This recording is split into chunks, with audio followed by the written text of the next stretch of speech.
আমন্ত্রণ নিউজ 24 আপনাদের সাথে আছে আমি জিএম মুস্তাফিজুল আলম। প্রতিদিনের গুরুত্বপূর্ণ খবরের বিশ্লেষণ এবং তার নেপথ্যের কথা নিয়ে আমাদের নিয়মিত আয়োজনে আজ কথা বলবো স্বর্ণের বাজার নিয়ে। দর্শক, আপনারা জানেন এ মাসে আবারও স্বর্ণের দাম বেড়েছে এবং সেখানে 22 ক্যারেটের প্রতি ভরি স্বর্ণের দাম প্রতি 1000 টাকারও বেশি বেড়েছে এবং এ সংক্রান্ত একটি প্রতিবেদন আমাদের হাতে রয়েছে। প্রথমে সেটি দেখে নেব। বাঙালি নারীর সাজের অন্যতম উপকরণ গহনা, আর এক্ষেত্রে যুগ যুগ ধরে সিংহাসন দখল করে আছে স্বর্ণের জুয়েলারি পণ্য। সোনার গহনা কেবল সৌন্দর্যই নয়, ফুটিয়ে তোলে আভিজাত্য। তাই তো এর কদর কমেনি একটুও। বিশ্ব অর্থনীতির বিভিন্ন সূচকের ওঠানামায় দামেও পরিবর্তন আসে এই মূল্যবান ধাতুর, যে প্রভাব থেকে মুক্ত নয় বাংলাদেশ। আন্তর্জাতিক বাজারের সাথে মিল রেখে চলতি বছর জানুয়ারি ও ফেব্রুয়ারিতে 2 দফা দাম বাড়ার পর মে মাসে প্রথম দাম কমে। এরপর জুলাইয়ের শেষ দিকে আবারও বাড়ে এই ধাতুটির দাম। নতুন দর অনুযায়ী 22 ক্যারেটের প্রতি ভরি স্বর্ণের দাম 47,122 টাকা, আগে যা ছিল 45,898 টাকা। অর্থাৎ প্রতি ভরিতে দাম বেড়েছে 1000 টাকার কিছু বেশি। তবে বাংলাদেশ জুয়েলার্স সমিতি বলছে, আন্তর্জাতিক বাজারের সাথে মিল রেখেই স্বর্ণের দাম বাড়ানো হয়েছে। বিশেষ করে পার্শ্ববর্তী দেশ ভারতের স্বর্ণের চাহিদা বৃদ্ধির কারণে দামের এই উত্থান। আপনার ভারতের ডিমান্ড ব্যাপক হারে বেড়েছে। তাদের গত অর্থ বছরে তারা 60 টন স্বর্ণ আমদানি করেছে তাদের নিজস্ব ব্যবহারের জন্য বেসরকারি লেভেলে। সেটা ভারতের কাছে এটা প্রত্যাশিত ছিল না এবং তারা আশা করছে যে তাদের ধারণা, ভারতীয় সরকারের ধারণা যে আগামী বছর 100 টনের উপরে গোল্ড তারা আমদানি করবে। অর্থাৎ তাদের এখানে ব্যাপকভাবে আপনার স্বর্ণ ব্যবহারটা এটা বেড়েছে। এটা একটা মূল কারণ। আর একটা কারণ হলো গিয়ে আপনার বৈশ্বিক অস্থিরতা। তবে বিক্রেতাদের মতে দামের এমন ওঠানামায় বিক্রির ক্ষেত্রে তেমন প্রভাব পড়ে না। ক্রেতারা তাদের প্রয়োজনে বাধ্য হয়েই বাজার দর অনুযায়ী গহনা কিনেন। দাম বাড়ার সাথে সাথে কিছু কাস্টমার আমরা বেশি পাই। কাস্টমার মনে করে যে হয়তো দাম আরো বাড়বে, সেই কারণে কাস্টমার তখন কিছুটা বেশি পাওয়া যায়। আমাদের এই কমোডিটিটা হচ্ছে আপনার ভ্যালুয়েবল কমোডিটি। এটার ধর্মটাই হচ্ছে যখন দাম বাড়বে তখন কাস্টমার এটার প্রতি আগ্রহ আরো বেশি করে হবে। তবে বিক্রি যে থেমে নেই তা জানান দিচ্ছে ক্রেতাদের এই আগমন। বিভিন্ন উপলক্ষ সামনে এলে দাম যাই থাকুক, ক্রেতাদের তা কিনতেই হয়। যখন দাম বাড়ে তখনও দেখা যাচ্ছে কোনো না কোনো অকেশনালি কেনা পড়তেছে, আবার কমলেও দেখা যাচ্ছে যে না এখন একটু কমছে, এখন একটু কিনি। যে যতটুকু কেনার ইচ্ছা ছিল ততটুকু আমি কিনতে পারছি না, কিন্তু তারপরে তো শখ যে গোল্ডের জিনিস পড়তেছি, যেহেতু অ্যাটলিস্ট কিছু করার নেই, আমার অনুষ্ঠান যেহেতু তো পড়তে তো হবেই। ওয়ার্ল্ড গোল্ড কাউন্সিলের তথ্য অনুযায়ী আন্তর্জাতিক বাজারে সবশেষ 5 আগস্টে প্রতি আউন্স স্বর্ণ বিক্রি হয় $1259।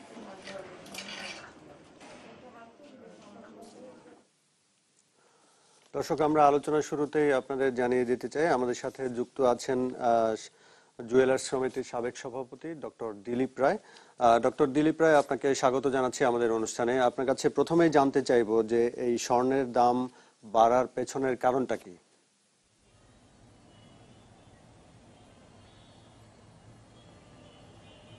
ধন্যবাদ। দেখুন, স্বর্ণের দাম সাধারণত আমরা সবসময় আন্তর্জাতিক বাজারে যখন স্বর্ণের দাম বেড়ে যায় তখন আমাদের জুয়েলারি সমিতির পক্ষ থেকে আমাদের একটা মূল্যায়ন কমিটি রয়েছে, তাদের মতামত সাপেক্ষে আমরা স্বর্ণের দাম বেরিয়ে থাকি। আবার ঠিক যখন আন্তর্জাতিক বাজারে স্বর্ণের দাম কমে, ঠিক একইভাবে এই পদ্ধতির মাধ্যমে আমরা স্বর্ণের দাম নির্ধারণ করে থাকি। তো এখন আপনারা কি কেন বাড়ালেন?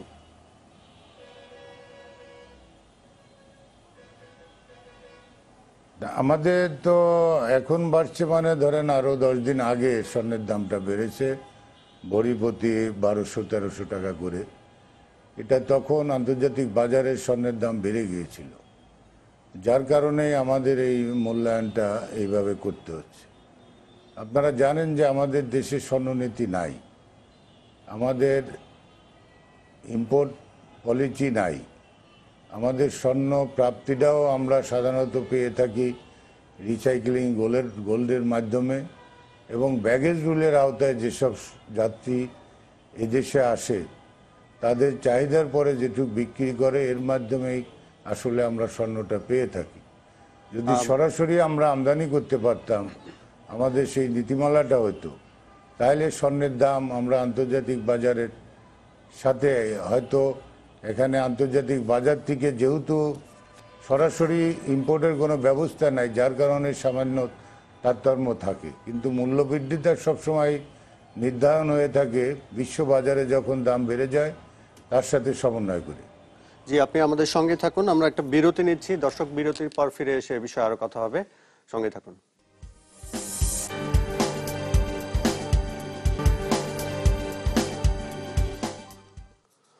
বিরতির পর আবারও আমন্ত্রণ, আপনারা দেখছেন নিউজ ভিউজ 24। আমরা কথা বলছিলাম স্বর্ণের ব্যবসা নিয়ে।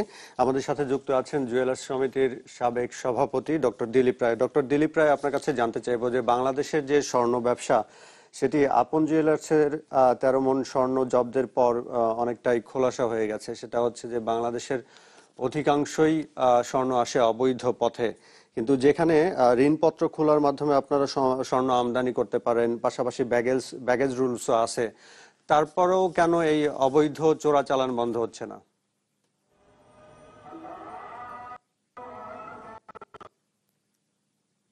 দেখুন, আমাদের জুয়েলারি সমিতি দীর্ঘদিন ধরে আমরা দাবি করছি একটা সুস্থ স্বর্ণ নীতিমালা। আসলে গোল্ডের উৎসটা আমরা আজও আমাদের কাছে পরিষ্কার নয়। আপনি যেটা বললেন, ঋণপত্রের মাধ্যমে আজ পর্যন্ত কোনো স্বর্ণ আমদানি করা কোনো ব্যবসায়ীর পক্ষে সম্ভব হয় নাই, কারণ এর যে জটিলতা, এই কারণে, যার কারণে আজকে আমাদের আপন জুয়েলার্সের যে কথা বললেন, এই ঘটনার পরে আমরা জুয়েলারি সমিতি একাধিকবার আমাদের ঊর্ধ্বতন কর্মকর্তাদের সাথে বসেছি।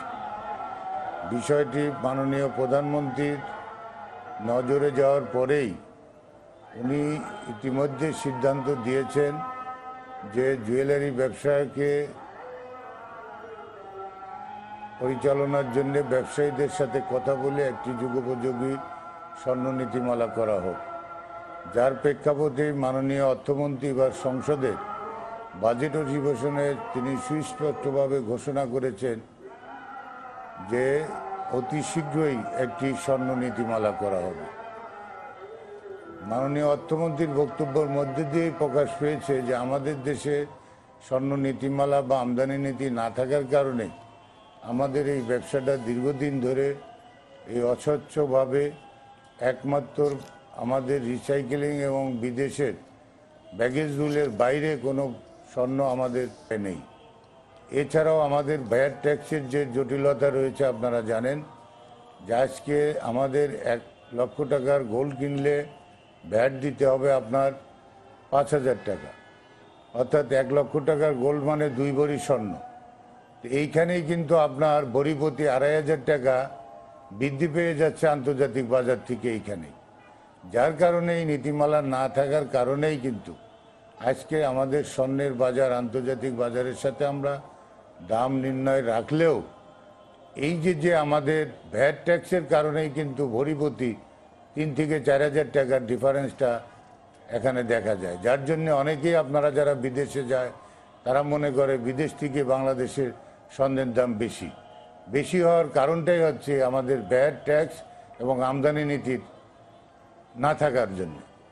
এবং আপনি অর্থমন্ত্রীর কথা বলছিলেন, গত ফেব্রুয়ারিতে অর্থমন্ত্রী যেটা বলেছেন যে সোনা বাস্তবে নানাভাবে এদেশে আসে এবং ব্যাপকভাবে তা ভারতে পাচার হয়, অর্থাৎ বাংলাদেশ ট্রানজিট হিসেবে কাজ করে। হ্যাঁ, সেখানে আসলে বাংলাদেশের যে স্বর্ণ ব্যবসা, সেটার আড়ালে অন্য কিছু হচ্ছে কিনা?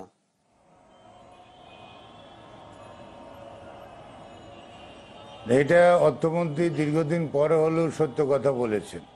আমরা ব্যবসায়ীরা গেলাম এই কথাগুলি অনেক দিন বলে আসছি, এবং আমরা আমাদের গোয়েন্দা তদন্ত যিনি ডিজি রয়েছেন মনুল সাহেবের সাথে আমরা একাধিকবার মিটিং করেছি, যে আজ পর্যন্ত কোনো বৈধ জুয়েলারি ব্যবসায়ী এই যে এত স্বর্ণ চোরাচালান ধরা পড়ে, মনকে মন এবং কেজিকে কেজি, কিন্তু আজ পর্যন্ত কোনো ব্যবসায়ীকে কিন্তু তারা এই ধরতে পারে নাই।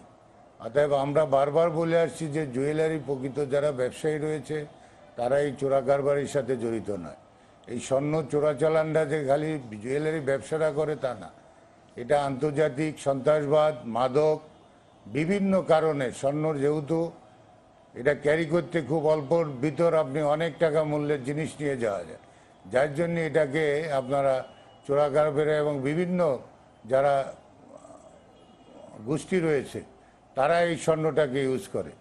বলা হচ্ছে যে ভারতের বাজারে সবচেয়ে বেশি চাহিদা এই স্বর্ণের এবং সেখানে দাম বেশি, সেই ক্ষেত্রে বাংলাদেশ হয়ে বিভিন্ন দেশ থেকে এই চোরাই পথে বাংলাদেশকে ব্যবহার করে স্বর্ণগুলো ভারতে যাচ্ছে এবং আপনাদের দাম বাড়ার পেছনেও বলা হচ্ছে যে এইটাকে চেক দেওয়ার জন্য। এটা কি ঠিক হচ্ছে কিনা?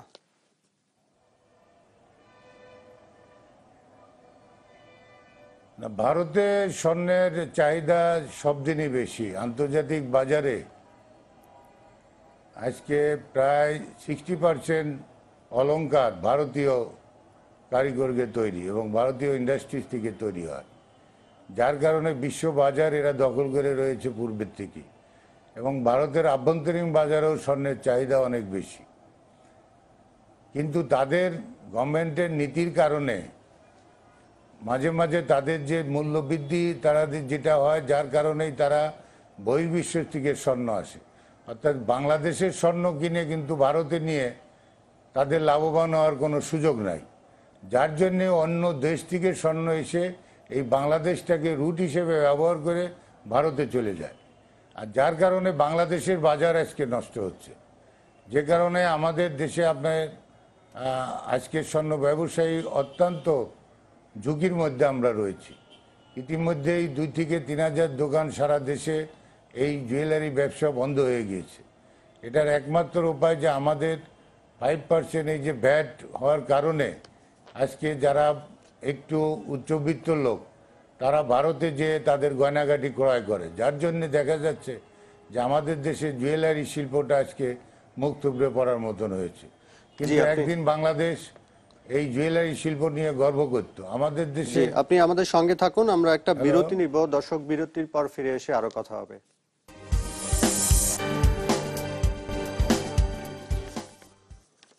আবার আমন্ত্রণ, আপনারা দেখছেন নিউজ ভিউজ 24। আমরা কথা বলছিলাম স্বর্ণের বাজার নিয়ে। আমাদের সাথে যুক্ত আছেন জুয়েলার্স সমিতির সাবেক সভাপতি ডক্টর দিলীপ রায়। ডক্টর দিলীপ রায়, এর আগে আপনি বলছিলেন যে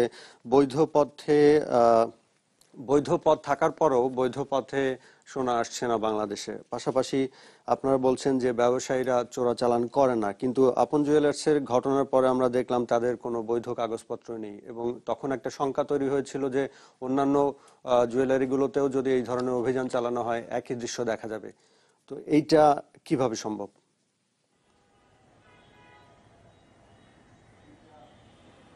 প্রথম কথা আমি বলতে চাই, আপন জুয়েলার্সে যে মনকে মন কথা হচ্ছে এটা ঠিক, কিন্তু আপন পরিবারের কিন্তু 5টা ভাইয়ের 5টা দোকান। আপনি এটা যদি 5 দিয়ে ভাগ করেন এবং দীর্ঘদিনের তাদের প্রতিষ্ঠান, সেই তুলনায় কিন্তু তাদের স্টক খুব একটা বেশি বলে মনে হবে না। দ্বিতীয়ত, আপনের যে বৈধ কাগজপাতি নেই, এটা সারা বাংলাদেশের জুয়েলারি সমাজের একই অবস্থা। কারণ আপনি যদি আমদানি না থাকে তাহলে আপনি বৈধ কাগজ কোথার থেকে পাবেন? আপনি পুরাতন গোল্ড আমরা দোকানে যেগুলি ক্রয় করি সেই কাস্টমার তো আমাদের কোনো রসিদ দিতে পারে না। তাহলে এই যে বৈধ পথে আমদানির প্রক্রিয়াটা সহজ হচ্ছে না কেন? কিসের কারণে এই প্রক্রিয়াটা সহজ হচ্ছে না কেন? এটা সরকারের নীতিমালা না দেওয়ার কারণে। এবং আমরা দীর্ঘদিন ধরে আমরা বলে আসছিলাম, মাননীয় প্রধানমন্ত্রী এবার সচেষ্ট এবং ওনার নির্দেশনা দিয়েছেন এবং অর্থমন্ত্রীর বক্তব্যের মধ্য দিয়ে আমরা আশাবাদী যে এই বছরের ডিসেম্বরের মধ্যেই একটা জুয়েলারি স্বর্ণ নীতিমালা আমরা পাবো। আপনাকে অসংখ্য ধন্যবাদ আমাদেরকে সময় দেওয়ার জন্য। দর্শক, সময় শেষ এখানেই শেষ করতে হচ্ছে। ভালো থাকবেন।